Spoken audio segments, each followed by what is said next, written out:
ये घटना इंदौर की बताई जाती है। विवेक नई नौकरी के लिए एक पुराने अपार्टमेंट में शिफ्ट हुआ था। बिल्डिंग सस्ती थी, लेकिन वहां रहने वाले लोग रात के बाद बाहर कम ही निकलते थे।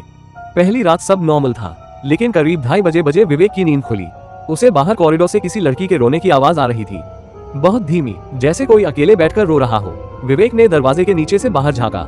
कॉरिडोर खाली था, लेकिन ऊपर जाने वाली सीढ़ियों पर कोई बैठा हुआ था। एक लड़की, लंबे बाल, सफेद कपड़े और सिर नीचे झुका हुआ। विवेक डर गया। उसने सोचा शायद कोई पड़ोसी होगा, लेकिन तभी वो लड़की धीरे धीरे रोना बंद कर देती है। पूरा कॉरिडोर शांत हो जाता है। फिर बहुत धीमी आवाज आती है, क्या तुम मुझे देख सकते हो? विवेक के हाथ कांपने लगे। उसने तुरंत दरवाजा बंद कर लिया।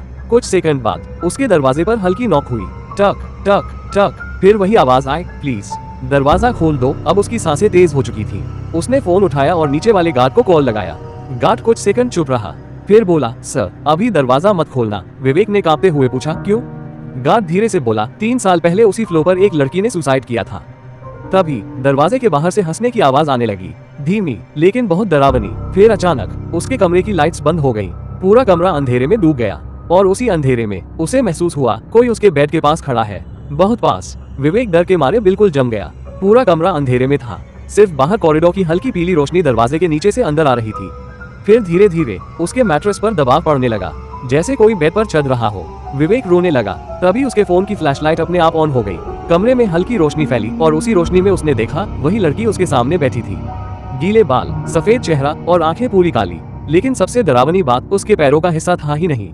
विवेक चीखते हुए पीछे हट गया। तभी लड़की मुस्कुराई और बहुत धीमी आवाज में बोली, तुमने दरवाजा क्यों नहीं खोला? फिर अचानक कमरे का दरवाजा अपने आप खुल गया। बाहर कॉरिडोर में पानी फैला हुआ था और सीढ़ियों तक गीले पैरों के निशान बने थे। तभी नीचे वाला गार्ड दौड़ता हुआ ऊपर आया। उसने विवेक को कांपते हुए देखा और तुरंत कमरे के अंदर आया। लेकिन जैसे ही उसने कमरे की तरफ देखा, उसका चेहरा सफेद पड़ गया, क्योंकि दीवार पर पानी से एक लाइन लिखी हुई थी, अब ये भी मुझे देख सकता है। अगर वीडियो पसंद आए तो छोटा भाई या दोस्त समझकर एक लाइक जरूर करें और चैनल को सब्सक्राइब करना मत भूलना। आपका एक लाइक हमारे लिए बहुत ज्यादा मायने रखता है।